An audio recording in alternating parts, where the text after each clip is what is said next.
Maleifua mai Samoa. Maleifua ngalelei au Sitalia. Tai au manuia New Zealand. Awa uli matangofia le malo tele o Amerika manisi tafale lalolangi o mafuta mai ai le mamalo o Samoa. Le tai au manino, le tai au tatoa, le tai au matangofia o le asolua Februari. Lua sa fulu malelima lua afe lua lima. Whaaftai tele ile atua i laupule whaasoifua. Wala whai mai le lei le nei tai au fau. Whaaftai fo i le soifua tulu i le mamalo le atunu. Ai mai se le malo si umwhai ona whaatino ai whaiva matiute. Masani ai le mamalo o Samoa ia so taitasi. Le anganga whaaloalo e whaafeilo ai atua i susunga i au na titofi le atua i so se whatatapuai. Lau susunga le whaafeanga inga le Maota Samoa Viiga o le atua. Reverend e sau aso raviena le anama le whaletua ia upulasi. Sunga le toi ina o le ekalesia la mo sato e fuata ina. Reverend tele tausanga ma le whaletua ia matau aina pino no. Pasta visita felava ia mosa ma le whaletua ia vai tamasoali i. Pasta whaatili matunino Samoa ma le whaletua. Pasta sanga le tula epa mawhai upu. Reverend awatama tawhai ono ma le whaletua ia katanari. Le tina malolo manu malo ia Julia Moli. Le susunga le epikopo ia Sianava te vita kio Sianava ba Jacinta. Basta ainu umoli anga avi isaba inaya masaipeti. Reverend moli anga telesoti ma potafou. Pasta yako polama ma ainga. Pasta tole afua Faraniko. Pasta moana tulolo kapeteni poloka ivao ma petala. Pa iau ainga matama. Tama fo i ma ainga. Leu so ngā pule mtumua i tu au ma la tawa inga le tai ma le va au fonoti. Sua ma le vai fanua fufo ma ai tu langi sa ole masale au mua ma le lau niu na sa elua. Le afifio whaatu i to fale ula lau na mtasi ma upu ya te ole motsa. Talofa lava. Ma le ifua mai o le au mamalo stato malo le nei tai au fo ila na fionga le tuia ana tui ma le alifano vale to aso ala uvi le lua ma le masiofo. Me se le fionga le tai sili. Grand Chief o Papua New Guinea. Fo mai o le tulafono. Fo mai o le polkiki. Ai o le fo mai o le tamau ainga. Tai o le vaenga whai pui ai a tawa tangata Samoa. Lau susunga tule epa au e lua fatia lofa lupe soli ai lolo fia ngale malemana na ioti ai ono dokta sa ilele madia le ngaoi. Male falitua ia Chilen. Professor Tofa Manino au le fo mai o le tamau ainga le fionga le komiti tu mau le kalesia me tutisi. Ai o le whailaunga wha maoni o le tala lelei. Whaia o ngasinia le University Samoa. Professor Dr. Afualo luanga lau wha amoe tau lua manu wotsa lele tui tolovaa. Ma le whaletua ia Rosemary. Whaasala uta le ainga sa tun mafono. Le fionga i le sao ia le ota suatele. Le fionga fo ia fui maono manu seni tūwhele. Ma le whaletua ia sua Vivian Pifem tūwhele. Le superhero le tato po kalame le fionga le li fai pule le ala i le pule. Fe pule a i matafeo tu puola tu au pepe le ala le au loto le ala manu a rimoni a yafi wal faltua ia Sharon good morning. Manu ia lava usu ngā fono le nei tai au. Professor soifua malolo ina Dr. Leusa to le fua tu pa isa mau takena seri mal faltua. Ia me se tato sponsor mai Hawaii le fionga ia lilo fotu wa manu mal faltua ia baby Fretten mal no fohalo. Fionga ia vui Nicola Wofo mal faltua ia moli mal no fohalo i sini au se talia. Felice fiu se ni o tautolo mal faltua ia Maria. Mal no fohalo sini au se talia. Good morning Maria. Le malu mal faltua ia fafango le ala misa mal no fohalo mai melepone. Good morning fafang. Tupa yo le vai lilingi mau moananu ma Marina mal no fohalo mai sini ma lola mal soifua mal wia le nei tai au fo. Ia e ale maleifua mai o le au sina so tātou watunu i nei tamā matina mātua le nei tai au matango fie. Ia e meise o tupu mai e o pāanga le Maota Samoa Viiga o le atua tui le epa whai ai ma le whaletua ia maunga mū good morning. Se umanu matamua whaalia ma le tausi ia sinta lofi po le patu ma Viena. Na nai whaumuina o le ana le tupu fia ma le whaletua ia moananu. Moananu. Wa leva fo i ele i toi maua se fisota inga ia lofa atu i lau fionga le faltua me se fo i le fionga i le ana le tupufia. Telesia se kola siti katoa good morning. Ao lele matapula se umalo fereti funga so vale fa alava au tio nu e se Paula Banks. Fa asu tusa fa e fili pepe si itia e pa le sina le avai good morning le sina. Maria Akiau tuala Maria Blake Lock ngalua fisau fo i manuloto matangi vila wano. Longo i pule peleti to i loa le ifi fa ai ufa amau moana e keloma fo keti Samoa. Evo ayo faiva. Rosalia Mupopo Mila Feileu Telesia Sanele Afoa good morning. Ma lo lava le soifua matua le soifua ia te otou tina maatu o tatou por kalame manuia to waso. Ba sili ifiti fulisia inu etele ili fa so tau mamata good morning. Ia manuia le au mawai Samoa nei vai tau. Nga fopula salua tele moas masusana lau fili arona fai ngafa malfalitua. To alima le ifi pope tuala tama le langi ma le nofua alo. Good morning to alima. Ia me se tamama tua ia te o sanele tunai ma to mata ngalu wao le ota. Good morning te o. Ia pe o watari umaili fai ngā malanga te o. Manuia fai ngā malanga pe au iai pe ai Samoa. Manu sina se te whano to le afoa ma le fionga ia matai. A tio sa wha atonu ni umata. Good morning matai. Se wā muli tui poloa ma to o amatai o paponi i Paulo Ioane ma akenese le ifi Ioane tu matawanga upo atua tawanga ma sunema. Moe malo tani eru tito malua timu. Falitangoa i Farani Swan ma whiao taito pupu i fatu elia tau ili ma Filipina. Le musu ngā uta Brown Matina. Lolo mataua ma pauli ului ma ngā fosfulu pali i tele. Wangu tati apuna olo tango ma le faletua. Fatia lofa povi ma se iuli fale ula fatia lofa good morning se iuli. Tuala tau umale lua ale si o mulipola. Si lia la ai o kene ma le lovi purchase. Ma tau tia sanga la apelu se asom Celestina. Tua upepe Josefa se tema ma koleti. Koleti. Pua mailo soifua mahalolo ina. Good morning si one haitang. Tau e tia taafua sua maroini sua pentita pua mai o tamama tua. RJS TV upati le lo minga vai tovi file modi ma le faletua King Solomona Vita Smith. Tau fa iula me King ile au pepe falana i pupu pani pasa fa apoi ma fa hafu. Tau finga fui maono ma Diane. Tupa i ole vai lilingi fa salafa tapua i kuka. Le faletua ma le ai ngali. I mau salafa good morning. Ono sa itu ufa anatu eti mau lalo. Prices langi ayang. Selina aling na here. Kor kita tuala. Maria Sione Tusa, Onsi Fa'alongolele, Veronica Asamiuk, Bretonia Salele, Malo lava le soifua manuia, Molipola Mose, ma Maria Ulai, fono i moana langa aia pele sauma, le feta lenga le falefitu. To whaia lapa kolisi le ota, ma le tausi, to sulusulu ngau ngata o mati elive ma fa'aumu, lusi pa utalo se walunga ma maliu mai, taua fesili amitua na i malisi, to puola perenise anau, ma le faletua, good morning to puola. Le vave ma Monica Pale Smith, afa Malau Brown. Vaya ma Janet Langshu, a matawhai a Vito Yosefo ma Susana. Misala au ma situila, good morning situila. Moto sangele to etu ma Anastasia Piwiva. Lofi posi a moa pe lua ma Rosita. Robert Peterson, faumuina po wesitangi lima ma Dania. Niu marikau me balo ia paso i mulivai ma le tausi. Le fau vautu uanga seata ma le falitua ia Lisa so le Maleben. Joseph mea fua matina, fautua lele Yosia Savila ma Jenny. Ta te o fatia lofa, vaina lepa Kay Chelson kuka ma le falitua. Mainu woti, faumuina se fosione ma Alabama, Mika Molipola. Ma Filomena, good morning Filomena. Nganga eolo Tony Taleni ma le falitua Papa Sama. Lupe soli ai falupenga matile, masoe loloane misa maoli. Faumuina le alali au wa amalita, fale. Le fetalenga le falefitu ia le muawane e mia malei, tofi lau ma le faletua, le au anai ma le faletua ia Lina Tiuli, good morning le au anai. Faasavaru liu ma le faletua ia faalongo felila tu le au talili, good morning, sua filikari mauli uli tavai. Ma lor soifua manuia sua. Na mulau ulu ma le faletua ia taua le toa pelepesite tamasone fiti saifeloi tu la epa. Taputoa ia feta le ata awelua tavale, good morning. Fale tui ma lor soifua manuia au mua pita le au tutu manu leleua ele tise manu leleua luku chimi. Ia me se fo ile fitalenga ia me se fo ile susunga ia talia o apule lota o vautu ua. Olo manu usini ma le fale tua tua inso o alo tia ma lor soifua manuia le neitai au fau manuia ngaduenga matiute mafaiba. Ia me se mato e kale sia katoliko Samoa ruti hio lau fitalenga le fale fitu.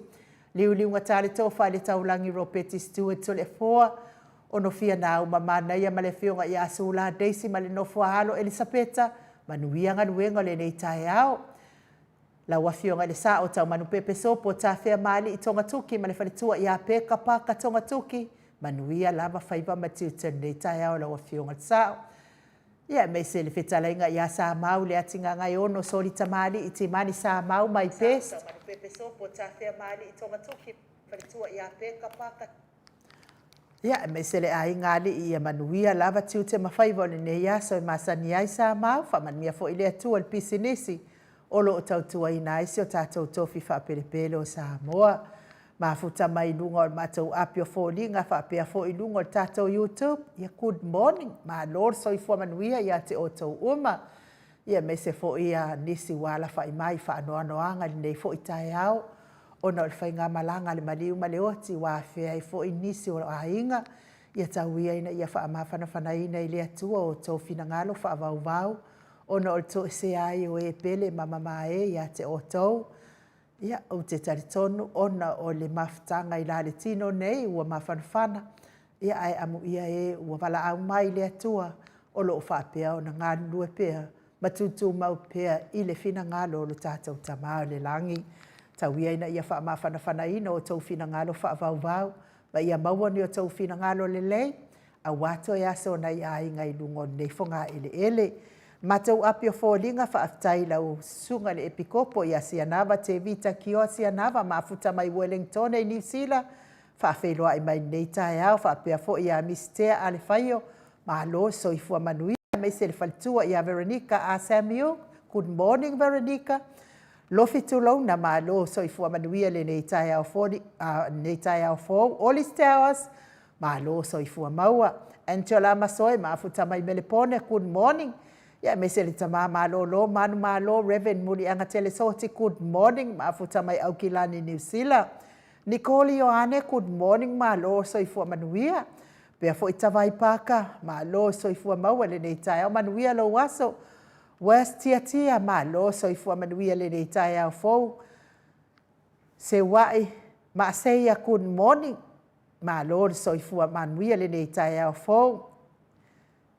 Whapea fo ia le whitalenga ia ngafo pula sa lua tele mos good morning ma lo lava soifua manuia ipa good morning va au vale esle ana ma lo lava soifua manuia le nei tae au va Harvey hey good morning ma lo soifua maua Singfred and Colette Chanki ma lo lava soifua manuia le nei tae au fo pea fo ia tu ia lamu good morning Robert, ma lo lava soifua maua le nei tae au fou.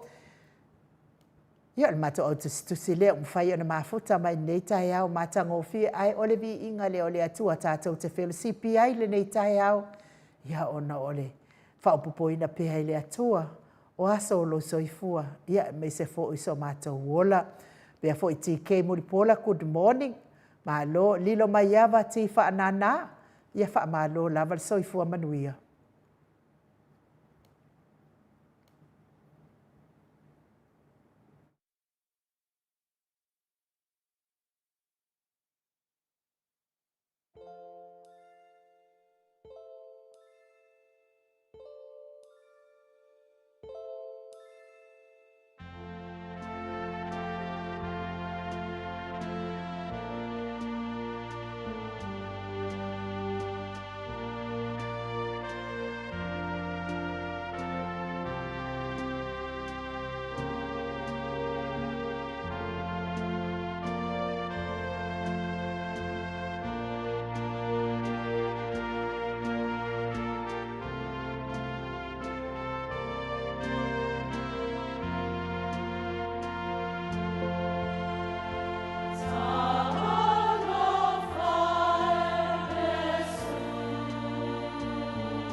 Wa afatonu nei le itu lai fito I sini au se talia. Le Viiga o le atua soifua na tapenaina le ekalesia katoliko.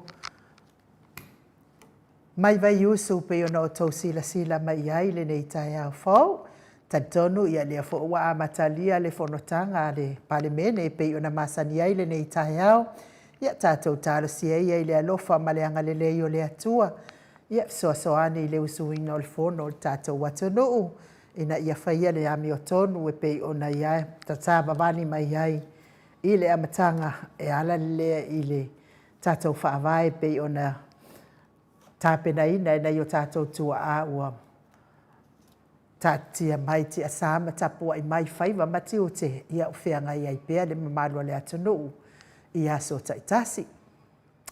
E fia mamoli atu ai fo I malo whaanga nei tai ao ia I lātou uma o e olo mafatia pēr I ngase o le tino. I le tau mia I le whala efu ma le apulpurusia o tau whanga I so se Maota ma so se lawa. Mai se te tonu o Maota ngase o lo tau sia I le tele o le soifua ngase le mamalo le atunu. I nei tamama tina o so tuangane me se fo I nei whanau pele. Ia me se fo I le whaao le ekalesia katoliko I la na fionga I Pope Francisci. Ia o lo whapena na whata o tolia I Maota ngase tauia ina ianga le leile atua. Pa iatu la na wha malo longa I le fionga fo I le ia Pope Francisci. Ia e me se o tau uma o lo ta o tau mafatia pea I ngase o tino. Mai se le soifua matua o naita mama tina matua o e wa o vatu ma le fitu se fulu tau sanga soifua. Tau ia ina ianga le leile atua I lo tau soifua matua. Ti ngā o lo whianga I pea ma o tau I le aso ma le aso. Me se le tina matua ia se uma lofere ti funga. Lo fatu tato pokalame mo o tina. Fa pea fo tina ia le tina ia Maupopomila le tina ia tauia na ianga le lei atu le atua Rosalia Maupopomila fa manuia le atua I lo whianga ia I pea ma ngase o tino ma sipo I so tuangane ia leota le loa ia li tapunu unu atua ia maua pea le on sai so I fua le tinga so I fua matua o lo tau whianga I pea le aso ma le aso talo pea I le atua I le au noa ia pa I atu ma sosoani atu o na awanga le lei lango manuina o tau o tonga tinga I le nei fo I aso mai se o tau uma na ita mama tina matua wale maua le vai o le pese le o tapenaina tato insinia ia Michael momori atua I o mato lo whaanga le nei tai au fau.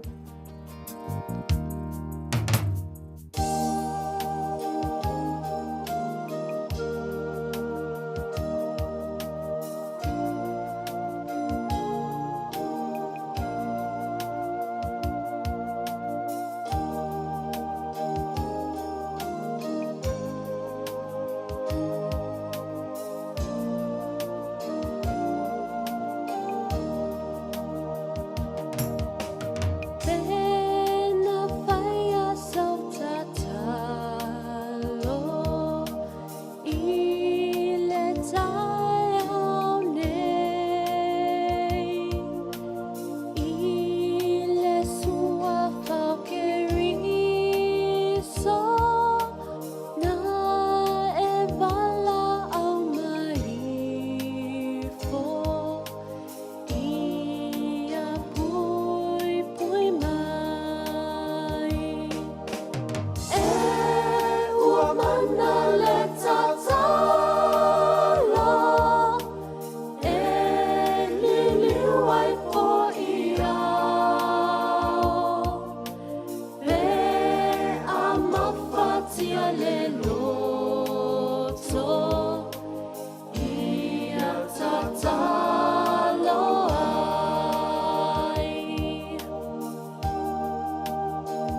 Toi luas fuluma le tolu minute o Natale o le itu lai valu I sini au se talia. Ia o lo faanga na mo o tau oe o lo mafatia pia I ngase o le tino I so se maota. Ngase so se maota fo I malawa. Lo tau sia I le tele so I fua ngase o le mamalo so tātou watunuu. Tau ia ina ianga le yatu le atua lango maluino o tau ta o tonga ti ngai le ne yaso. Mai se fo ile so I fua matua o le mamalo so tātou watunuu ina I tamama tina matua. Ia vi ia lava le atua o no o tau. Whaopopo ina peo a whaio aso ma tele fo I o tau sanga. Tau te so I fua I lungo nei funga I le ele mafutai pea ma nai whanau pele. Mai se fo I o ainga wo mai e masani. Ia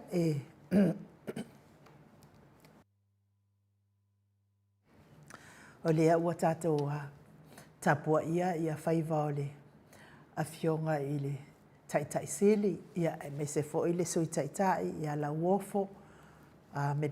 Meredith ia whapea fo I ana sunga I le I li I matamaita I whaipole o seo tātou vaenga whaau whai ia lo whea ngai fo I ma le usuia o le whono nei taimi ia lea ua tātou tau sila fia umalava ia le fina ngalo tātou taitai e te tau o na whaatou lafo wa le whaatua tua ina le whai ngā mālolo o tūla I mai nei.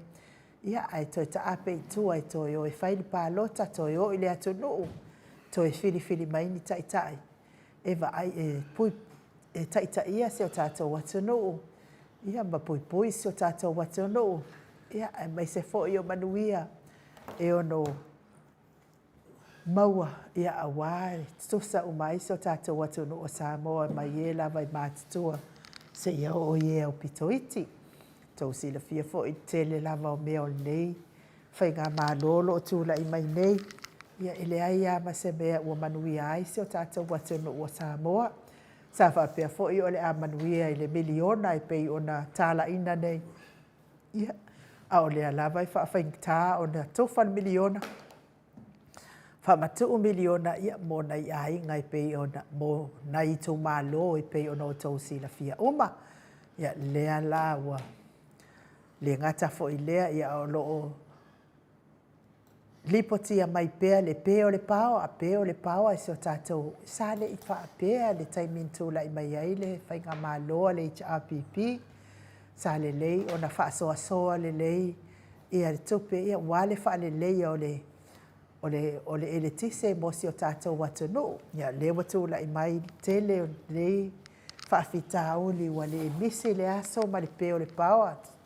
E lipotia mai pea e se o tātou watu no I Samoa le peo le paua e au te tari tonu e lo toi tele ni ai ngā toi ni ala tau mōli fo I a pensini ma ni ala tau mōli batangi mōli tū pei o na masani ai ia pei o le mōli ngā o lava le wa wha ngā nei talo whai se o tātou watu no wha pele o Samoa ia le ngata fo I lea o le sioki peo vai la aua nei I tono so tātou whale mai tele I to tua. Ia. Tele lava o mea e li potia mai le whetau I mo tātou whale mai I to tua. Ia tarsia ia. Ia toi ta apen nei whai ngā mālo. Ia e toi maua se mālo tofi mai le atunu se whai ngā mālo. E alo lofa ma le wha maoni se o tātou watunu. Ia. Na o matamata atu I lunga ne ia matamata atu ai au la a matal tatou le tatou pokala me o lo tango lava e sanga omi oia le ua mafuta mai le a fionga tapa au fasina ia to le afoa Ngā whaaloalo I whaawhiloa I lawa whionga le tui a ana ave au malanga. Tama whaasau a le tō mālo. O le na tui nā tui ai au tonu mai pea. Whaololonga le ainga mālo si vane fo I lau whatalai ngai le la ulo le taulau niu. Ia al presidente o se tātou Ecclesia Katolika sa mo I ruti hion mālo le. So I fua manuia le tai au fōto le fō. Mālo fōi le soifua ma le langi manuia ni nei fōi tai au manuia le rofa ma le angana lei o le tātou tapausi le langi. Ia ele betua fōi se whamtalanga I nuu mua nau whātulau le fio le nganga pa ia le tātou mawhatanga nei tai au. Ia, whaftai Yesu, mālo soifua ma le langi he mama. Ia le tūlanga whai nui pēna e sau nuai fōi. Le wa umana e wha tulo fōi ma e wha tūlima fōi le pa ia le sindasi o le wha whafonga. E me se fōi uso ma tu whawhine fia tātou te fitu whai. I le tātou pokalame tai o te tasi. Ia le o pō fōi mala e o nei le te whontanga le tātou atunu. Ia tari tonu lava. Tāpua inga lava I tātou. Tātou te tāpua I leo leoa. Ia awa lava se ai le lei mo I tātou. E me se taunu unga le lei. Wa fōi le whinaunga lo whai lea I nu malo soifua. Ia tātou tau whai wha mālo soifua manuia to le fōa le nei tai au. Lea o mama ai atu, ia lea o atu I lunga le tātou tamā. Ia lea whionga le tai sili, ia winga o lea o a matau na whailana folsanga mo le lafo fo I lea na tala noa ai.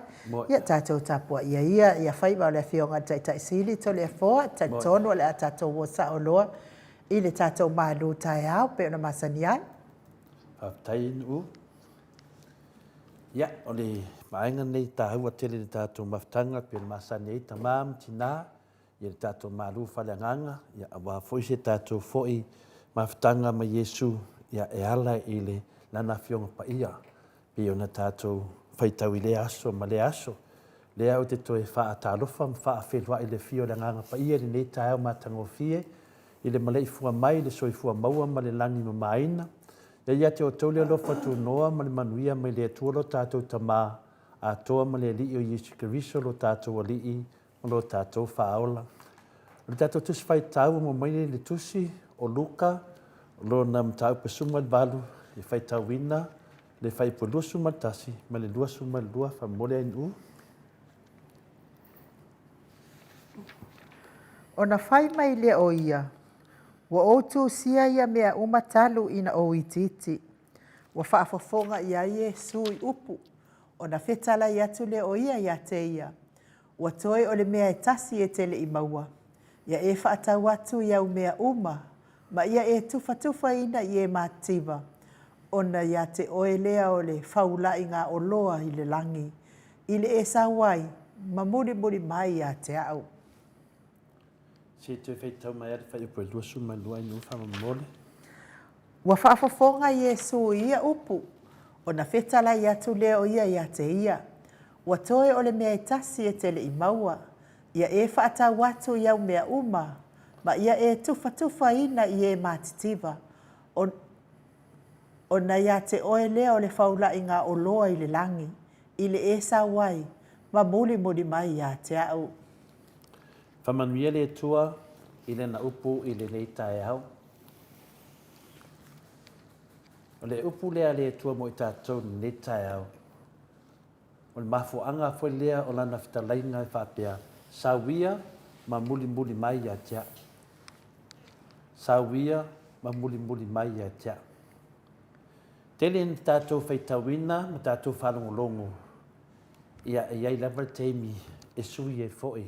Le whitalainga ma Yesu e whamanino ia e tātou. Ia tātou malosi e muli ia te ia. Ua whamama whaina. Ua whai matai ala le tātou whasoa. Le whitalainga le Yesu. Sawia ma muli mai ia tia. O le ase au wala tātou te whaamatali nei le lalo langi o lo tātou wola ma soifuai. O le ase au wala e mawhai ai ona e whaamatalaina le lalo langi o lo tātou wola ma soifuai. Pio se fesili e mai e whafole tāua o le tātou muli I le whitalainga Yesu. Sawia. O te tale tonu e tofu lava I tātou ma le au wala e whaamatala ai. Ia le nei lau langi o lo tātou wola ma soifuai. O le whonga ele lea o lo tātou wolai. O le whonga ele o lo I te tonu o le vasa. po le fonga ele foi o lo i tonu i lo i ai tonu ia vai tafe i le whawhaingofi en tātou malamlama i lalo langi le tātou te iai ia o le vasa po le sami loa loa ia ai ai tonu le o ngā tonu ai se atunu po le ele al na ele o lo i ai vai tafe ma o na vai tafe e tu mau pelo na mawhanawhana ma e tafe atu pea se i o atu i le vasa maruru o le isi tu o laulangi. E tai whape nā le whamatalaina le lalolangi le tātou te iai. E whape nā fo i tātou o tangata kerisiano. O lo tātou wola i tu tono o le lalolangi. Ai le avele ma mea o le a tātou ngā ua i atuai le lalolangi. E le tātou na tātou whaaloto vai ia te i lātou e le o ango mai a tātou tangata kerisiano. Ia tō te leo tangata e tātou te tautata noa o tātou tangata kerisiano, vai te whaali ango mai. E le tātou la o na tātou whaaloto vai ai. Ai mese lava leo langa lo tātou wā ai pi e ola e le se tua e taritonu ai. O le tele o tātou la unga o ni kerisiano whaalaulangi. Tele i o la unga i ai. Pe i mafuli i le la unga o ni kerisiano whaalaulangi ai le o le whaaleanganga. E whaingo fie lawan tātou pā uatu laulangi ma whaalu se teimi e tala noa i nei whainga whaaporo kiki, whainga mea fōia, po ni whainga i whaafiafianga. I le ata lea ro tātou wā ai i la unga wha kerisiano whaale lalolangi. Whaale tele se whaale anganga. E masani na ngalo i tātou, o le mea tātou te fia iai, e te tauna iai ma mea o le langi. Ai le o mea whaale lalolangi, i tangata kerisiano. O a mea tātou te whaia, i a awhia ai mea whaale langi. Ia, mei e tātou nei temi.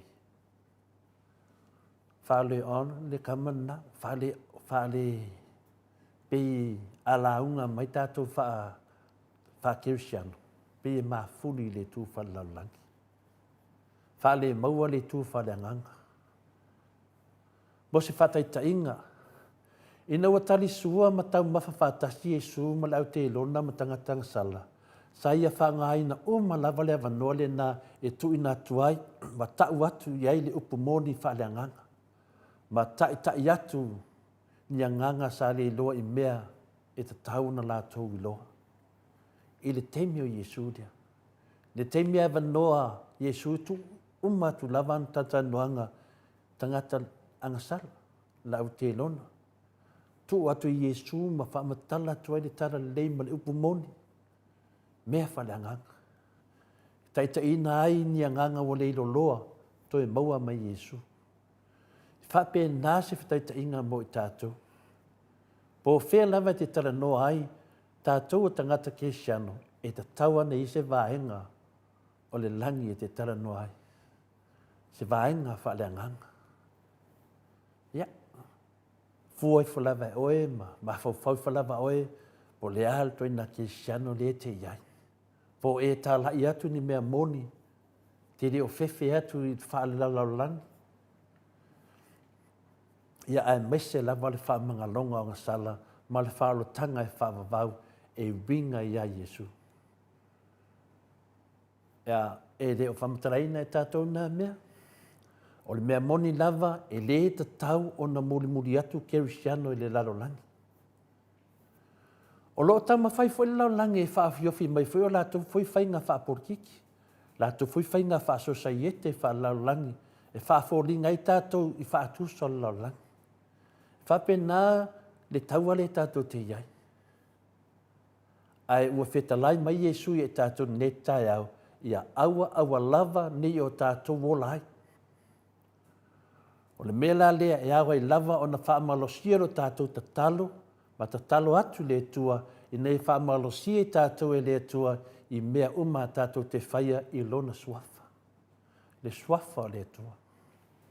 E le ngata i lea, o le ale mawhai ai e laulangi o na whaatou sina i tātou i a lātou fo i ala. Wai le te tei fwoi maro lo satani. Le te tei fwoi maro lo laulangi. I le whato sina atu fwoi o tātou. Pei o le whinaunga o lo tātou iai. Ai o le a te le se wanoa e tātou te whato sina ai. Nisi a nganga o le loa e a ngai atu le atu. Nongo vinga. E whapena lava sui whanga la tātou iai. Whai fwoi o le whato sina mai fwoi o le te apolo. Maana mai lei. Au tātou, ia mālosi le tātou whātou sinatu.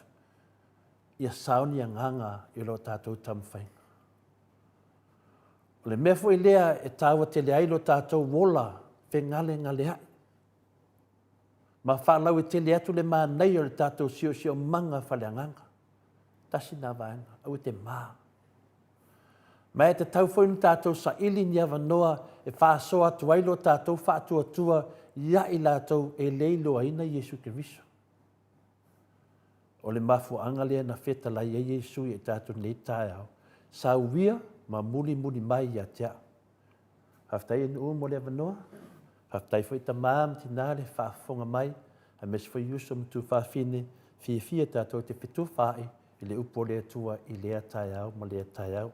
Whamanuia lea tua ia i tātou. Whamanuia fwoi lea tua le whonga uso le tātou atunu. Haftai lava. Malo, sau noa i lawa fionga i le tapau whaasina to le fōa, tai fo i mo le malo tai au maua lo malosi, o alfa awawina le pokalame lea o le malo tai au, whaaftai fo i le atua i lana upu, e sanga tonga tauina i pēa le tātou sabalinga i leila langi tele o whengtama, tele o popo ngā, ia o lo sa ilia lava e tātou le awala tātou te maua ai le tua, tātou walofa moni ai le tua, ia o le alai whai mai le tali le tosi pei on whai tauina le nei tai au, whaatau au mea uma, ma tufa mo e mātsiva, ia o na maua leo oi o whaula i ngā o loa i le lani, no winga, o le matua te le la wal tāua o oi, pe a whai e te alofa i le mativa, ia ai o le Viiga leo le atua salani ai la na fionga pa ia tātou, whanga solo pēl tātou pokalame pei ona masani ai.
So se foluminu te o Natale o le itula e valu I sini au se talia. Ma lo lava le whaafonga mai le mamanu so tātou atunu I le nei tai au fōu. E wha malo atu fo I Arina and Lucky mai au kilani New Zealand le whatu atau mafuta mai le nei tai au. Fo il whantua I Doreen Misa, good morning. Elena Acosta malo lava le soifua manuia whapea fo I fina. Toa tasi, ia lava le atua to o amataio. Ia me se fo I mi ngao le lei. Vila wano moe umi. Ia lo fatu manuia lo waso viva. Pia fo Willie P. Smith. Henny Welese. Le malu a pelu yoane. Me se fo I la fionga ia matai. Ia tio sa fa atonu ni umata. Good morning. Moana tau masina ma alo lava le soifua manuia le nei tai au fo. Ia me se fo I faltua ia Mary Taateo. Good morning Mary.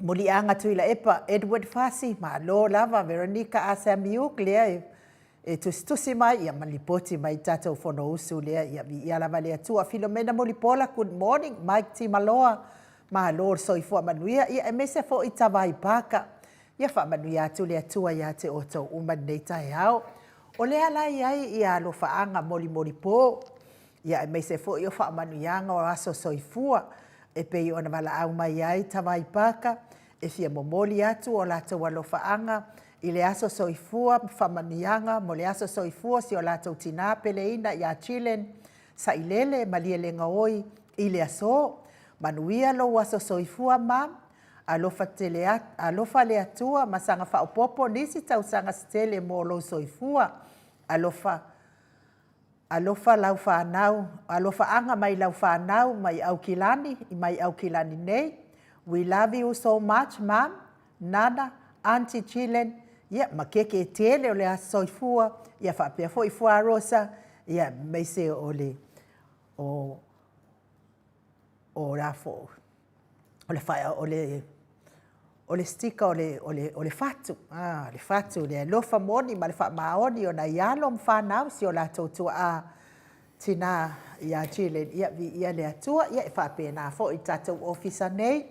Ma paanga uma le Maota Samoa Viiga o le atua I nei tama matina au na le atua ia meise o tupu mai e o paanga le Maota Samoa Viiga o le atua sini o se talia matou te momoli atua I fo I o matou lo faanga ma manuianga mo lo waso soifua la wafionga le faltua Chilen fa malo lava le ono sai malo fo I mo fautuanga le nei malo mo le fa pale tonu o oe e tele I mafuta atu sanga I malawa fionga faltua ia walava le va ayatu e loa I fo I le itu ai nga faltua ia e ai lo tina ma lo lava le on sa I maltu tu o le fionga o le tai sili ia mai se o le tu walalo ina ia manuia se o tato watu no ia mai se fo I fa la potonga mainga ia mai se o kalesia ia o te tatono fo I leo oio se tina e tau moli toi ina. Malanga lava toi ina ia te tu I lava le moli papanga. Ia ma e tatalo matapua ai. Ia au whianga ia I le afionga tai sili ma ona whaiva. Le ngata I whaiva wha malo. Whaiva wha e kalesia. Ia au whaiva fo I wha. A inga la tau. Ia wha manuia te lele atua I lo waso soifua. Lau whianga whaltua Chilen. Ia sanga lofa le atua, whaopopo nisi tau sanga stele mo o tina. Ia esen mai o le tino lo fia ngai ai ma oe. Ia maua soifua malo loina. Ia wapea le tu alalo le fionga le tapau whaasi, le fionga I le tai sili. Ia e meise foi o le tatou vai nga whao whai le HRPP e pe ona ave ai o lua. Ia matai o le tatou vai nga whao whai. Lofa tele mo oe le nei tai au tantonu. E uma lol fono to ina ave loa oe. E feula lau keke ia au lea o le amato usu whaatasi atu, matamai paka, ma le nofoa alo. Ia me se o tatou Maota Samoa Viiga o le atua, pese o lo waso soifua sauntangata ia ilona si ufonga mana ia.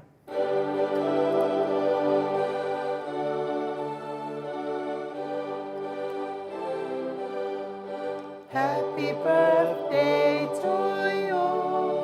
Happy birthday to you. Happy birthday, dear Chilen. Happy birthday to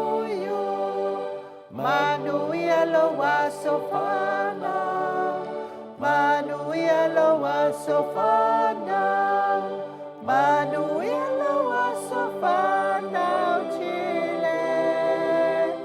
Whamanuia na tua. Lea, e le ngata fo i la whiaunga i le whaltua i a Chile, ia e meise fo i o paanga umal maut Samoa vi ingo le tua sa soifua mai fo i nei aso, manuia lava o tau asa soifua. Ile nei fo i tae au. Al pesele wa tapena ina il tato insinia, momoli atu ai o mata walo faanga, i tau wasa soifua. Meise lava la wa whiaunga al whaltua Chile, ile nei tae au.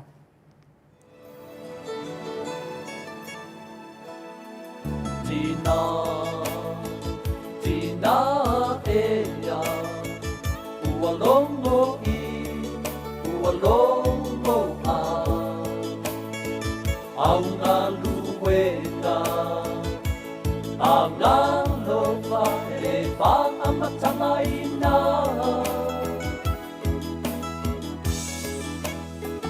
Mai le iwa masina, sa e tau a te ahi, aku e te lei whawai vai.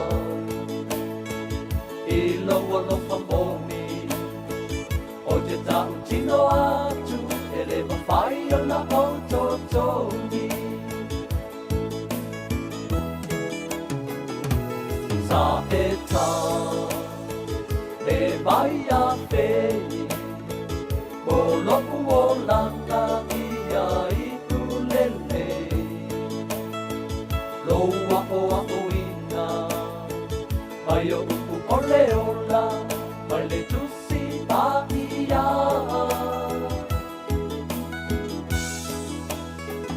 I au mamo, le malolo, lo sue e polonga pe o na whakalolo. Lo manu malo, sa ilitina awase manuia. No utina whawhetai lau tau singa lofa. Lo ngapa tia ia sokuma, ele whaalongo longo tina. Le atua ia whaamanuia, ia te oe lau tina. Ia whaafua loa lau soifua, ia manuia oe tina.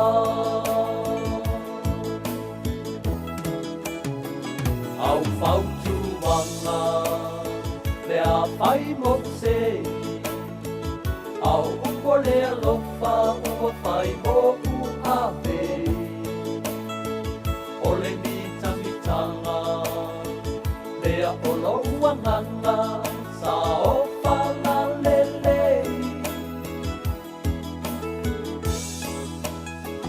Ole whalea liti, na e whai mai ai. Ia ola ia ke riso o ia ole matai. Na te paa poto mai, na paa sino mai, mea umau te manui ai. No utina, whawhetai lau tau singa lofa. Lo ngapa tia ia sokuma, ele whaalongo longo tina. Le atua ia whaamanuia, ia te oe lau tina. Ia whaafua loa lau soifua, ia manuia oe tina.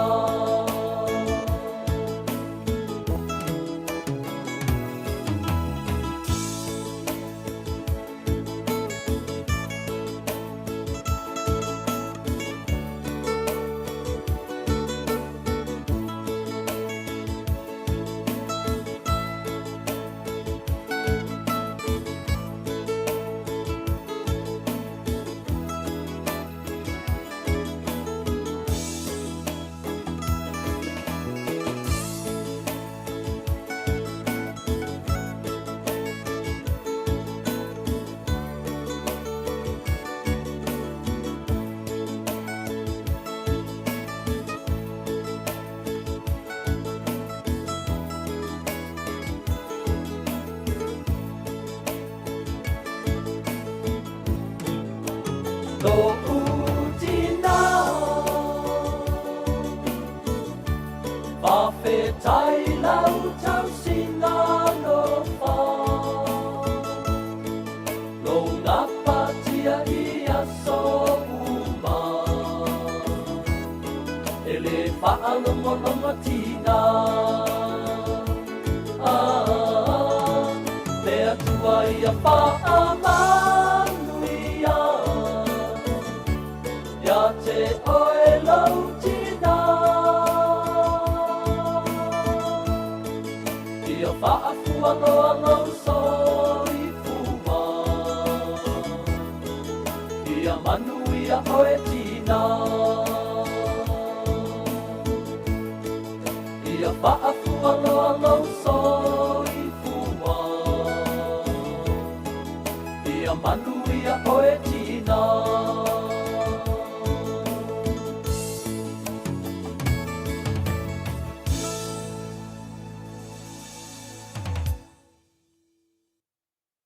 Ia, manuia tele lo waso soifua la wafionga alfaltua.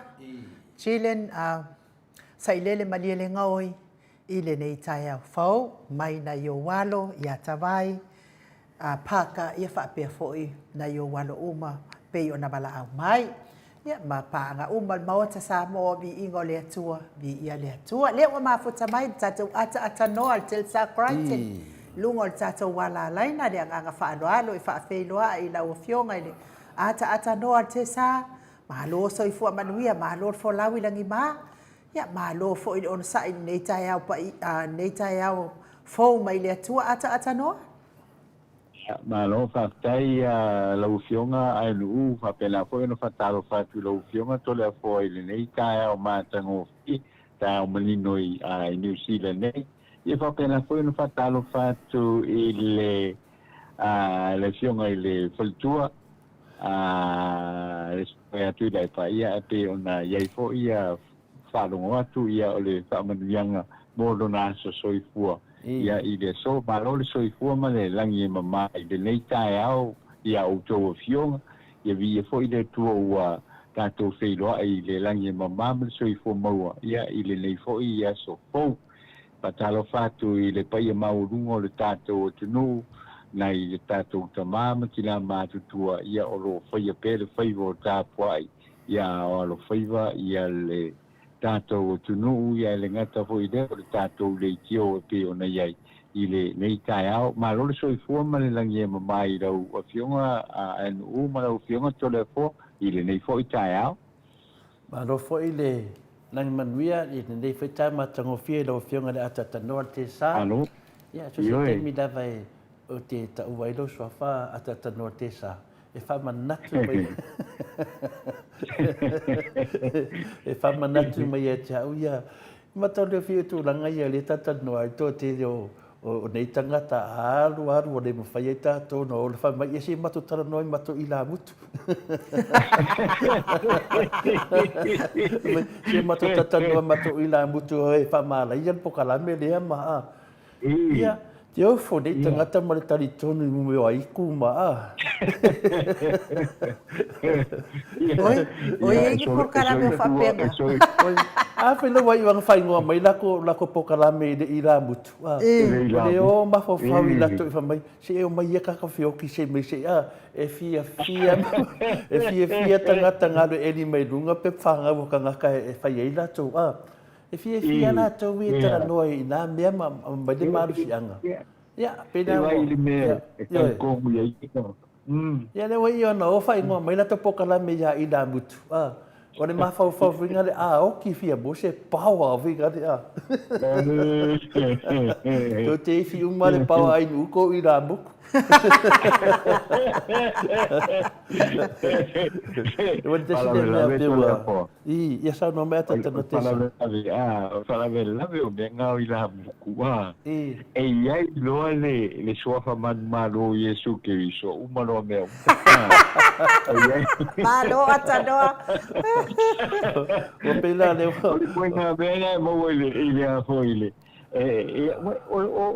ilo le ko nga mindset la ya kamangi kwa fia mo se manga voile so ngi mai la ko pepelo ya la fa fia mo se pa sa orili that's exactly me le ngo ka mo fa ya promote mai ya ila mu ai ni lo me nga le ka ko ma ho awa nga lo kai como ai Yesu Cristo mai mu ye o mala o malo cortista ko yo ki ya le o ya nga ila mu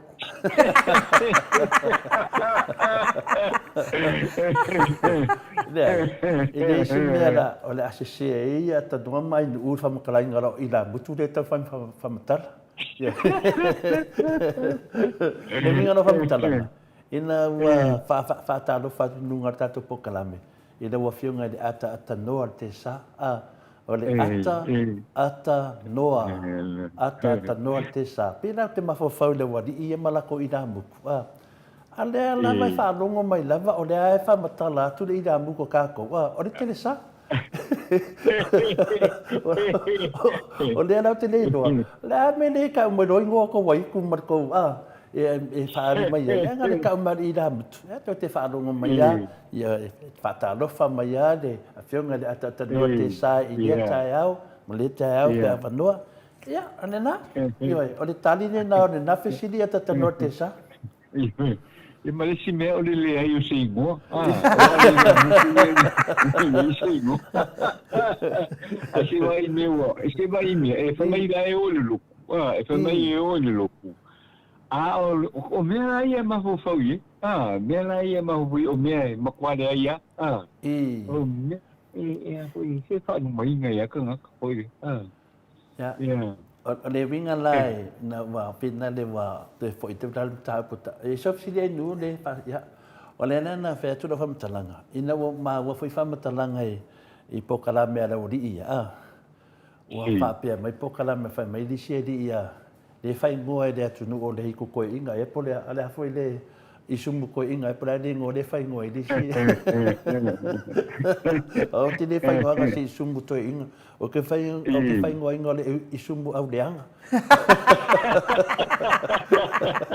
to va ia le si sumu au leanga le makala ka ngo vola ta no te sa ya wa fai mai wo no le au malo e ave ye di la to tusi ma o le au malo fina le o e fa pe e fai se solo te ia ona fa melena ta di mai le au malo o le wa mato talia le lautus ai awani fai se solo te ke o fo au sore de mi ngau ngi kanga le sava vadi na o te mai tai pale mia e anu e vai le au malo na o te mai tai pale mia e anu e vai ano mengi pe pelo le tunu e ka kanga mo dia i lato me wa fai e le ma fai na alu se usu le au malo o le tula fono le le fa vai na te mai tai pale mia le na mo lato wo e tama fai e fa se le au malo pe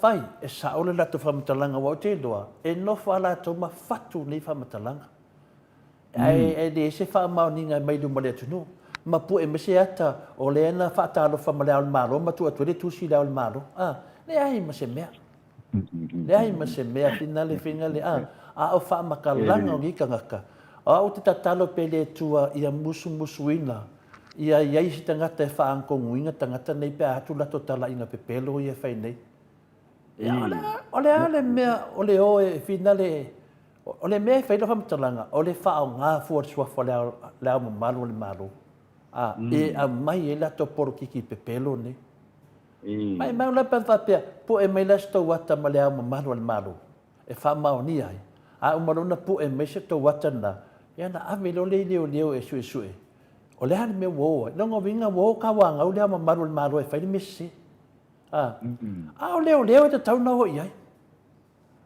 o leo e mai fa tana kle lo la ia tata no pa la lo si de fie tu lang a foi e ku ese ale fionga le malo o le mena ka mala malama mai ele tato tuno ele va pe ke fe ia ke au ku ka fa lo malo it is never possible nga ko inga me va penga nga o ko inga kala ia ko inga kala ia yele o ma de o va nga la le ma ku ho de o ma ku esel mindset la boye ta wanga le me ka ke ma vo no idea o le a yele me ka un fai ine uma e ye ka nga ka un ngai sama valia so valia umanga sama ilis umanga ali de se o ai la malo ia al mele lo ngo fo la ma fo ma se ma fo ele na ka ta tano per mele ta so toi pele la to mele na fai ala uli nei I sini Australia o le no mai nei o fa mai o la to na o uma fai uma me uma nei ai tu se dungo le ngo lauti o le ala wa fai le mata upu le ala wa fiu fam sidonga fa te tali lauti le se tali lauti me fa pena le tala no to e tata no le foi wo ave ma o le au malo ai le se fa ma ninga pen na o yo e pu me se ata wa mata dia foi fa pe fe se me fa pena ia o le pu me se ata o le fa pe ia da talia te mi na o e vai le au malo ai o le me o e vai le au malo o se solo te e ke e le malo au le au le malo ku sa lo e me se fa ka nga le au le malo e ko ke e ku ia ke ia o le makua pe pelo ni tangata finale ata tano mai no no nga winga la o fa le au le malo e me se ke e ku le malo au le malo o le lako au le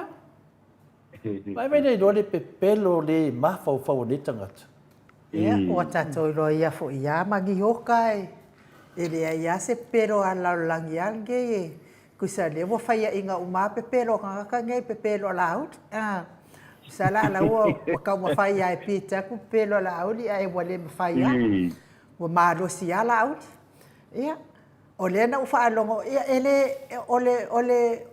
ole fatana nga e amai faia se solo te ata no e amai le office ole a wa foi la ngole office ole la tau te pui se me fa la ve ono tupu mai pe ai se solo te e ono fai e ona ile office ole o ke fa lo ku nga ka ofi mai ele mings ka ole la ko sor ke en ka fa a ole te anga ile fionga te mai tai pare mia ia fia be mai vai la o te no ile fa mau ninga lo fam talanga le fai le ala wa le au mai se fa tananga ile fionga ile mins ta ole fai la tote ale wo fai ngai kala ai kala fu fa pe mai ole wa talia ile au malo la totusi ia ai la wa talo sanga mai le au malo e awana ia no solo te ia o ai ngai kanga kala pepelo le a fa no ia ile au malo yeah na le paul mele o te fia mauti noina pe sa o fam talanga le ai sei ave sei su awa fa pe o la to we va ai le au mamarul malo no winga la foi a fia ile mamarul malo ko inga sol kenge o mea umane e fai telefone se mea la ta oi fo le al malo ngai kanga kakala pepe o le mea le ngala ko fai ngai ia oi o le so mai ave oi aka oi le ngola out ia le ala wale mai la uli le ngi ola ko ngoi ko le pepa a le wala ve ai la uli la to wi en bete o mea ka fa balea le yon man le yon me fa te fa matalai no o lea e mai la to fa me na o e usu le al malo no winga no e vai le al malo o le ana fa mai le al malo e finale awal fai sorte awal o tadia ina to tus o te le fai atu la fa pe te fai tio le al malo o le awala na to fati no ai pe fo linga mai le fai wa tama fai ko so mai le malo i te tonu ia ma fa ta sina ile ha o le malo o le ana le te fatu fa mtalanga o le ana ko inga ka le al malo fa mai e finale awal fai sorte ke ela o ka le kusi Olha nga ko nga kali finale. Vai yo le fa tali le tunu le male lenga ala fa mai e fa mai le wala to fa nga le ngoa wala to fa nga le upua o maro Samoa e a mai le la to pepelo. Seo o bagi o ka le fia kama haia. Le yon mele te mana o ia ia mala le tunu e ka kanga mo lia ta tano te sa. E ka kanga mo lia e le ngata le la to pepelo inga le tunu.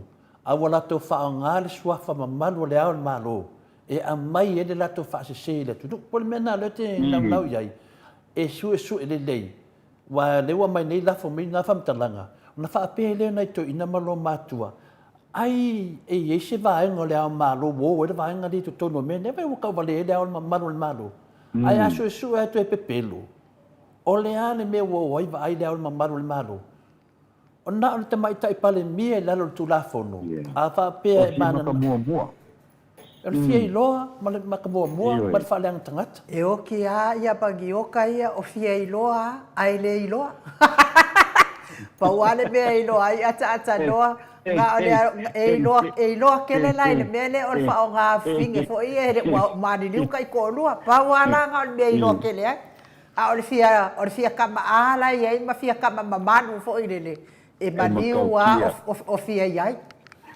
ai no si o ke de a wai a u de fa ma kala inga o nga me o wa fu ya o to do le ya o so to fa ya na fa ma tala ngai ngai e le fai o le tu nanga ye te tau na ye a ya sa no mai ta no le o fa pe lo wa lu sa ungi e la wa lu sa ungi le ile a ko de finga pa lo ko le dua fe duo duo ale ang fa no ko le wa lu sa ungi ko inga ile a ko ile a ko de finga pa lo ko le dua fe duo o mo funga sa ka la mo le dua fe duo kasi ala ko ya lu fo lo ko sa e a ko e fai mai fa makala ngole dua fe duo ia ka ko ke lo fo e le ka mu fo la wanga ki ye ide ko inga ka le e a fo ye e a fo ka ko kala ngo ye I lo fi ngo to le fo ia tate musu la vai e fai atu se fa matalanga yai ona o le ai fata tali umalola o li wanga ia tu ia vanga le ia pe fata tali ia ke yo mai fo te awe ke popole ata no te sa o ke le vai ai e longo puia ni ina fa foga anga fa sale le anga numero 5 a wala vale palo tai se ele se me mawai ele so na fale ele so na lumana nei Australia ele se fale no foi Australia era fa fiala nganu le palo kai ele se fale Australia no ku Samoa ele se fale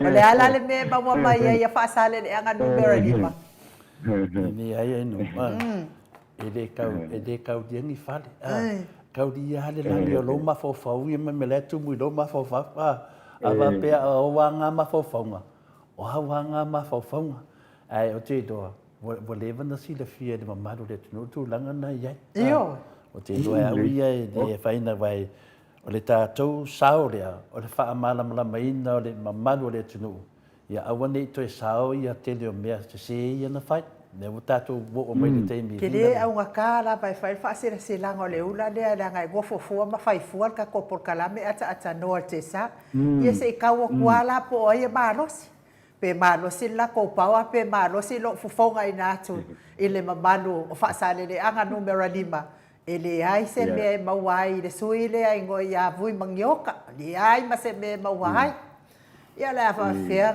ale pawale ole me anga fa wa me le ai ole avale ia lo sanga va ole avale skabalo o go fa ma fa ole fi mga oi kupe fa mga ole fale ale fa ma tus pa ia wa tamna o tupe o tamna ole avale si po lana fale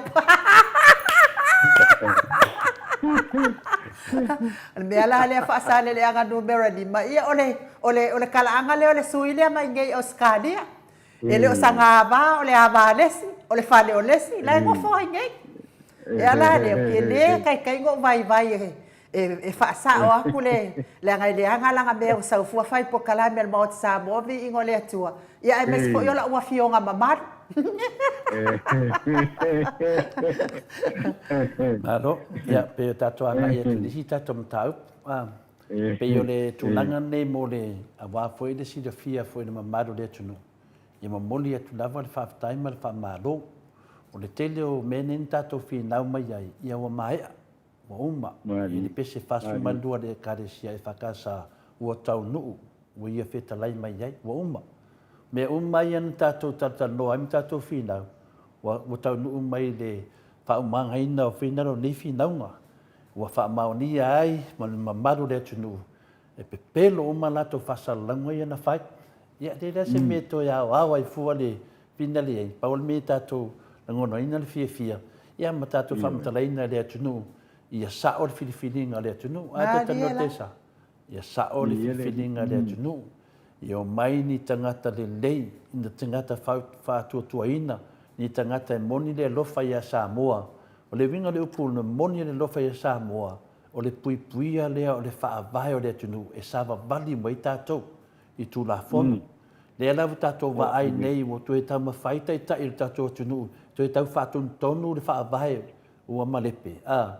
Le alavu wa itu le teimi nei, ia le la o anu mal whamsinonga, ona le a, ona le nau lava o le whianga te sili mal malu o whina le HPP, le ai se mea sili na mana ia, o le tātou sawa vali, i mea ua uma na whātu langa mai e tātou tua a mamātua, a tātou whiola mai ma tātou mātutua mai, ia tātou sawa vali ai, peo lātou whātua whala inga.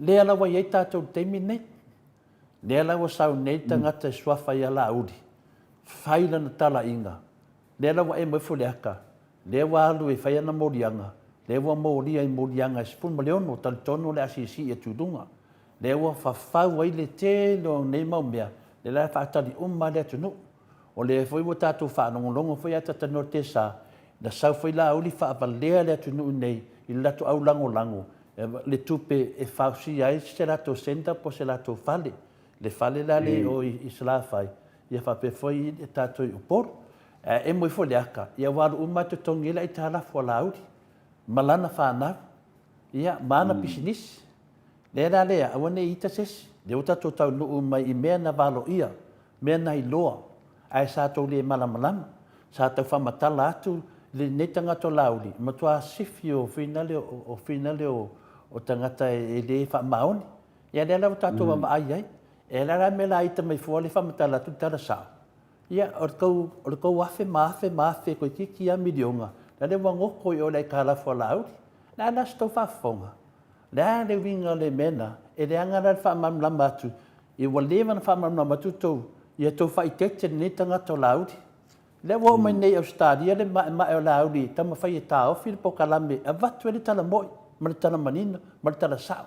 Le ale mwa tupue, e a pātu le whamsinonga Australia, ai sola i Samoa, ngu sakaria. Le a mwa ke ewo ngu sakaria. A oia whai mafonga whetalai lungo le ea, mai Samoa o te lea tapena inen me whai inga, o a miwa e ka penga inga.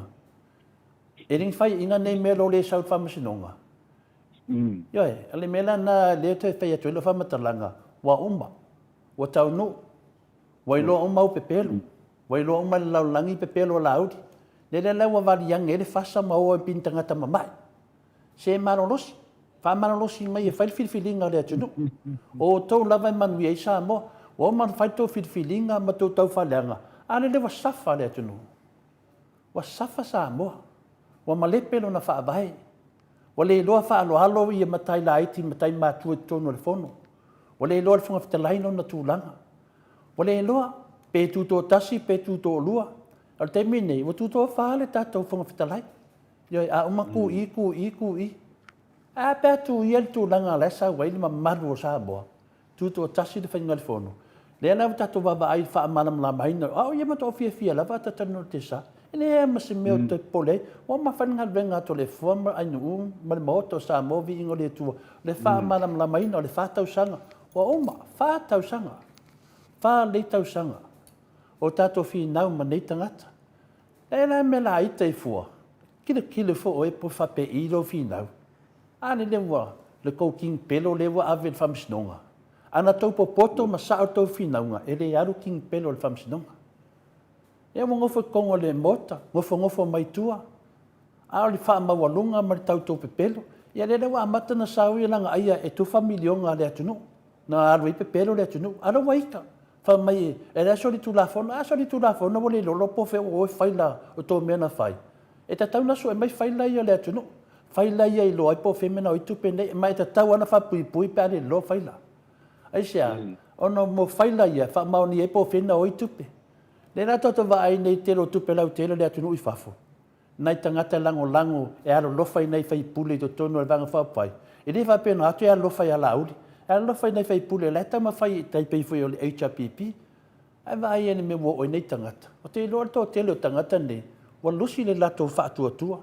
Wa le ai se lato whaatua i le tūlanga wai nei. Ia, ma le wha ngā fōrswafo le tua i tō whaatua. Nā o matua kaha o koe le tua. Ma kua ko ngau a ako i a laudi.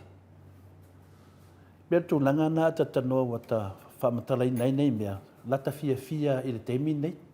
Ia, le se tala e toi mwhaina lato whaia mai a tala mai le leo makanga.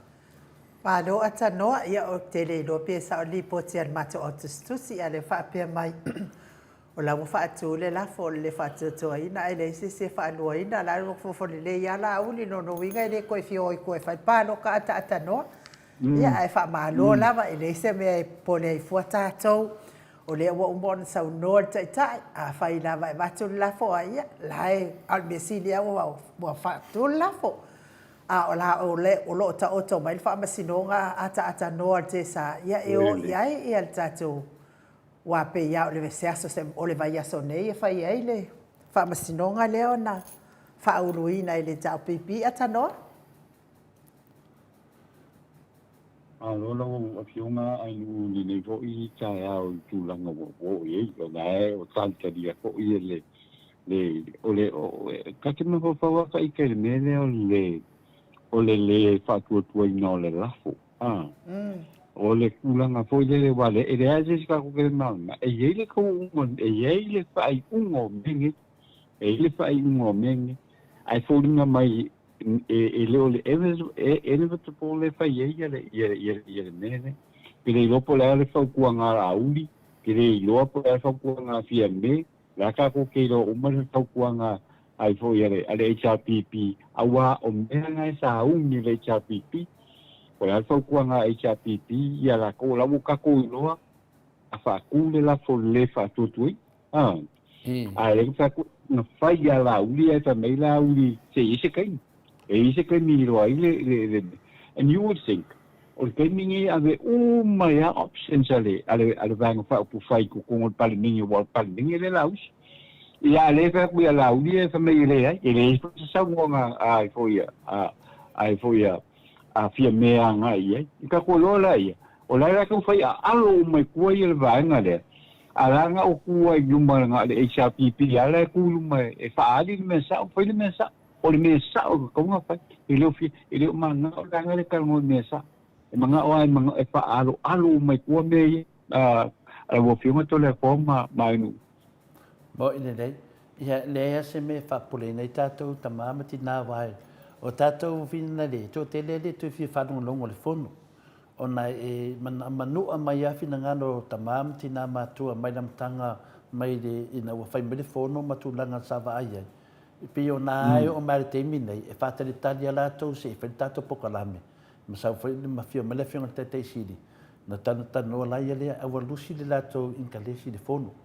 Ona wala to loa inga na ole paua le mele e te me le fono ia na fata no ole fono finale e me finale e tu langa e maua la to tupe mla tongi a se tu langa finale ia le hai ni ama se me o to e maua ta to tu no me fata usanga ia o finale di poti e fata ia pa na pe o le aspe e tu langa e serine ia so finale ona le fatu ina le lafo le lafa me no le uma fatu le fiona te sili lafo ia te awa ia i pina sauno le whionga te sili le aso sā. E le si mo iai pa wan me whātu le lafo. Matau lia fo ia ta noa matolea fo e tatau ona whaatu le lafo. A wala langa le waluanga i whaamasinonga le mata upu. A matu nei la le whaamasinonga e ei la le fesiri al whaamasino. Ai sa whaatu se lafo. La tonu wa le whaatu ai le whionga tapena uma le whionga le whionga le taita isili me tūlanga uma ia. E tali ai whamasinonga ata noa te sa. E tātou matau lia fo i ata noa wa. O mata upu uma lava tau le. O morianga uma lava tau le ile whaavae e lea lava e māloa i a tātou. Nā le mālo tātou whaavae. E te talitonu fo ia e le whatangata pena ina fo ia le whionga tai sili ia me se fo ia lo ia. Whionga fo i so tai ia male mawalunga o le o ali ima fai pule o le HRPP ia le mata upule nei. Nā e te tau na whaatau le la fo a o le i tangofia mata upule i tau no whaamasinonga. Malo, O le vaanga le sa noai nu final mo si le fia tato. Le tau o le whaavai. A tata no te sa. Le tau o le mele o tau le whaavai. O le hao ngā mele wa tupu ia sa mo te minei. E su e ina ai. Po o mausali le whaavai. E iwo e loa ai le moni o le alofa o tato tua a. I le whauwina o le tato whaavai. Le leu tato mai nei ma tato iu. Whai nei whinaunga. E manu maa lo o le whaavai. O le vaenga lava lātou te savavali le whaavai e manu malo pēnu sau noa ai nuu. Wa umma whamisnonga i ana whai le HPP na savavali le HPP lunga o le whaavai. Le ai malo mai ai, na malo mai ai e o whilimele na oi whaatea ia ma vese ia tu le epa malare le pule matonu le palimene. Na manu malo a le to ina malare le pule ono le whaavai. Le whilawa tato wo o mai mele pe lewa I wai le teimi nei o le whautuina le lafo o le whautuina ta mai tai pare mia. Le wa mana malama le atunu. O mana whaasira sila mai fo e la uli. O mana sengi la uli ma le whona whitalai. Surui vai la tau ma le whona whitalai. O mana sengi le la tutusi ma awe le la tutusi. E whaate ai seifia me wa la tau le whaatua tuaina. Le la fai o mana awe le la tutusi le ma maru le malo ma mai le tusi le HPP.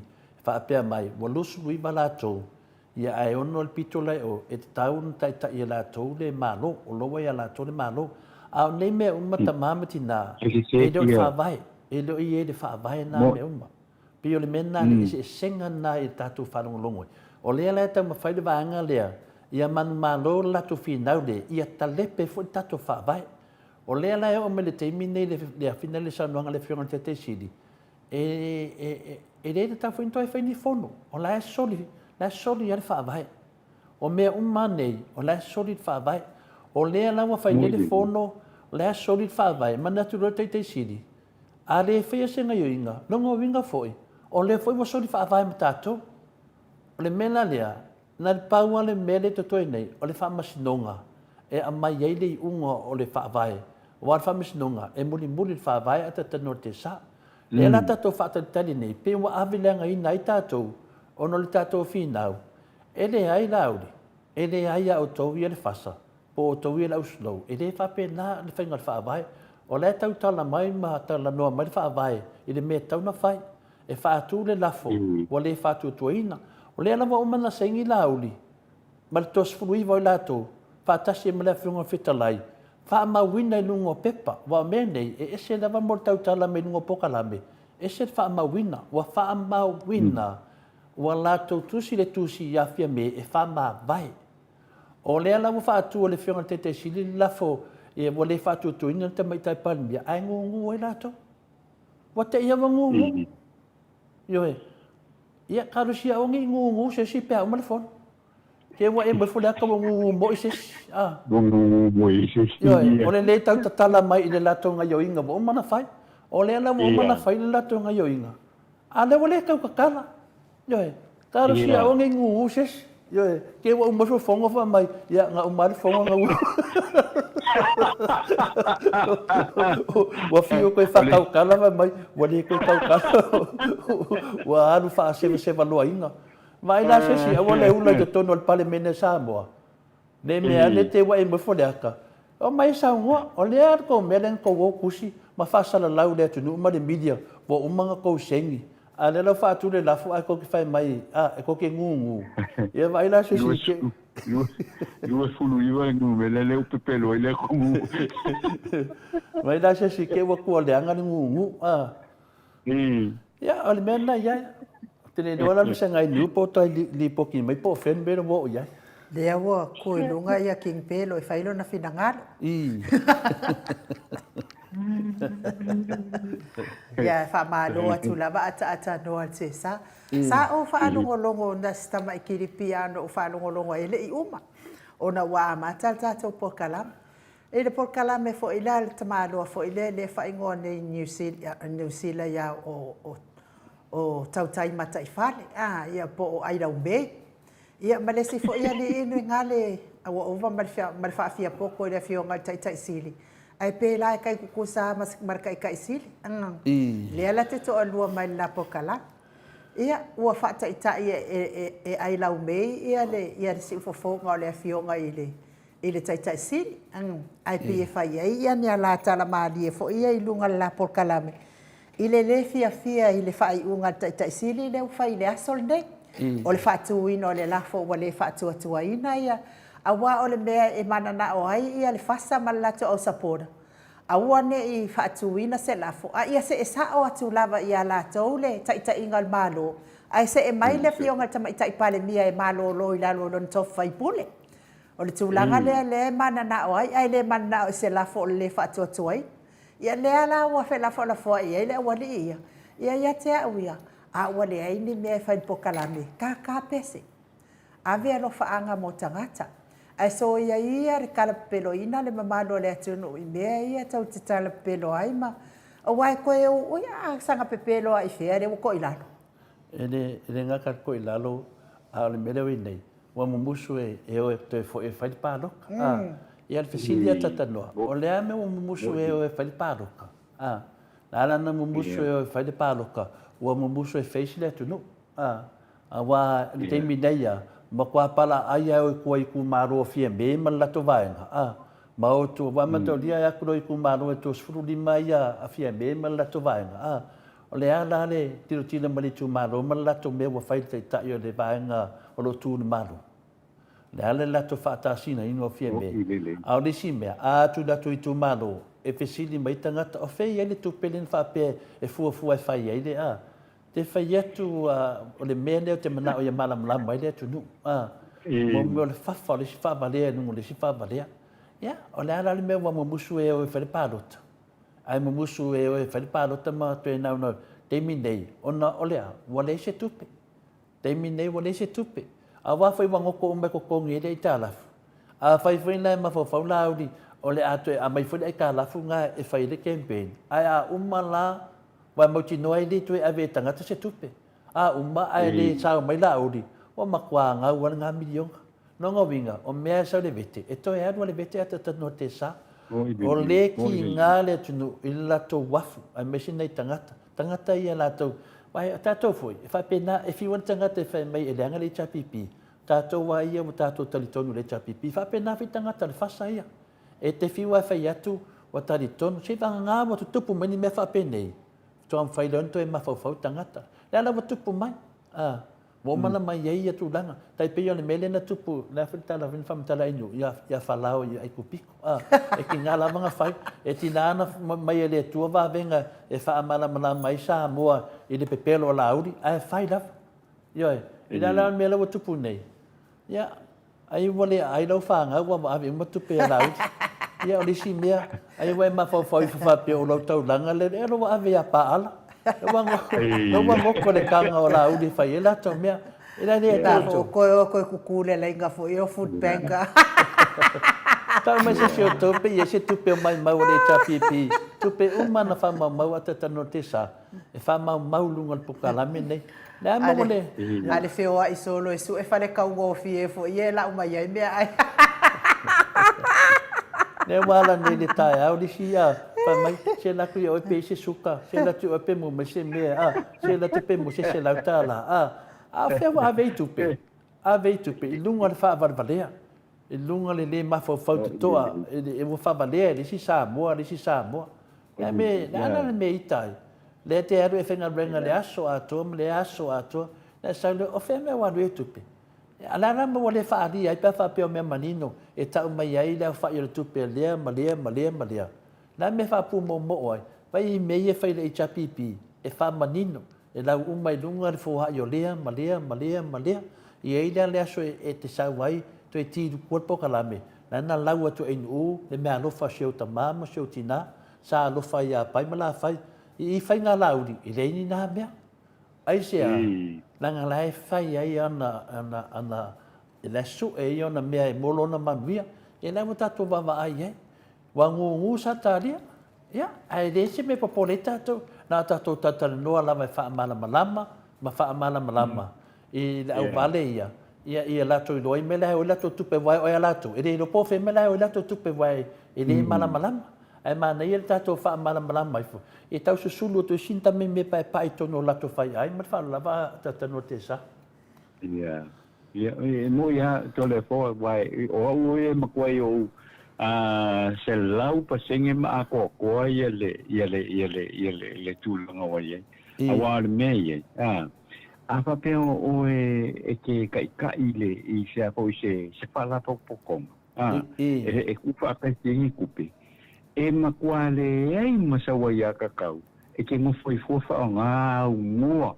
masei lo e ka nga kol pa pokong le mele la ko fai ale la me la uli le mo fai nga le ka ngoa aver kupe la ko aver kupe fa nga without consult ia ka nga ko le kumalo on kuawe ko le kumalo le wa o fai ila nga ai le se ele ai se ia kakau le ai maseki ma songa ia kakau e kango I fu e kupera nga e loke kupele ale a ko ele ale makanga o ele ale la ko fa fa ku ele kakau mangku kupe ni le va ku mai ia ale mamalu le ku ia male fa ku kuanga po ile fa o nga mal kakau mo men fa mga mi ele a fo ele fas ia la me le wi ke le fa ngongo mal fa le ko le ku le mai inga wa ka fa longo ku foi ile ku la mai o me fa pe a le me ai e ka kawa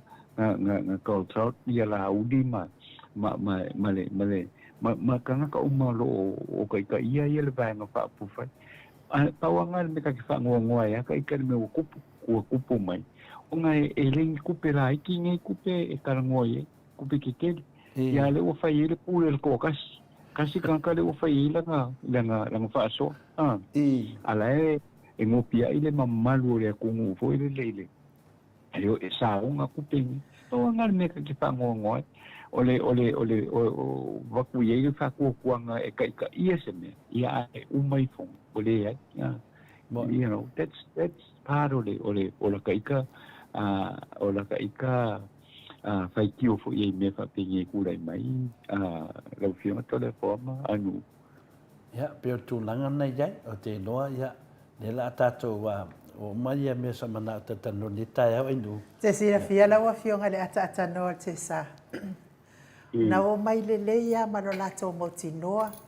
e valu se la wa fe le la to ata la fula ia valu se la wa fe alana la to o mai la va fa se ele mamalo le la to au lango e fai e le fa le sa le la to senta I polo ma sa vai o fe ala le me o le afa o le nga senta ala valu se la wa fe le la to ata la fula ia ia le nana ma watu ar tu petu watu lo te tonu mo uma tu lo na tu petele e to ka vai la to overdraft lenga mai ata no te sa ia ona o le me sili lava malta wa iloa e nisi o la to au lango le fa maoni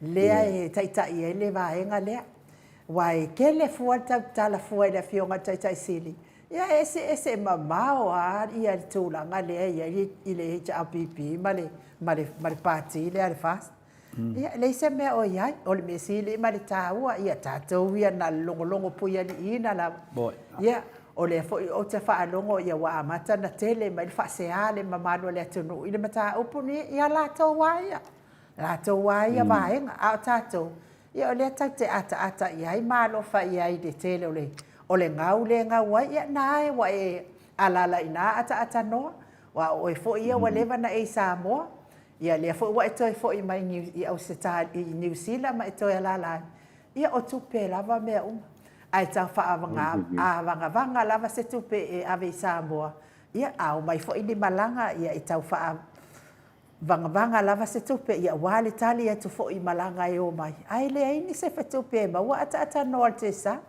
ia le ala wa batu umane to pe nei tangata ia le wa no manuia I tangata to atasi ata no msalo pe na sto lua le manuia bele e mo te sto lua e wa la u le manuia yo mo kwa mali o mai la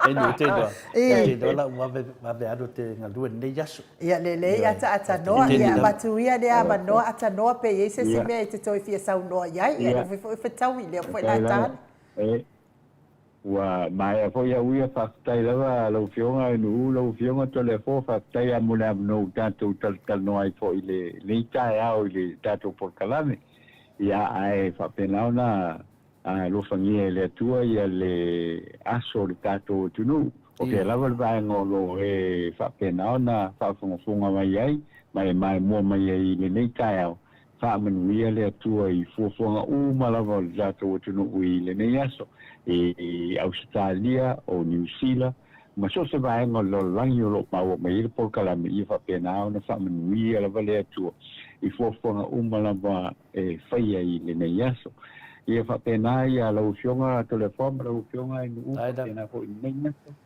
fuafuanga malawa ia whapena na whamanuia mai le atua ia i tūranga malawa o lea le nao na tātou uia i le nei aso ia în tātou whero ai fo isi keimi o lo muamua ia whapena na whamanuia le atua ia ele ngata i le nā ia o le tāpua i ngā o tātou mātua mātutua i Maota malawa o le tātou tunu ia whapena na whamanuia mai le atua i fuafuanga malawa o le nei aso tātou whero ai fo i le aso a tae au pe apule lofa le li e ulia whaso i fo ia ia whapena fo i lawa fionga le ata noa te Sacriten manuia lava lo waso whaiva matiu te whianga iai le nei tae au ma le nei fo iaso mo le atu fo ia lo whaanga mo lawa fionga whapea fo i le no fo halo ma le ai ngā li tātou wheroa i tātou pokalame a tae au ata noa ai whaso i fua ia mo le nei taimi ai lava whaso i fo ia ia te taitono fo i Samoa le whai unga nā tātou pokalame mo le nei tae au whatano whātu fo i a pua i anga noa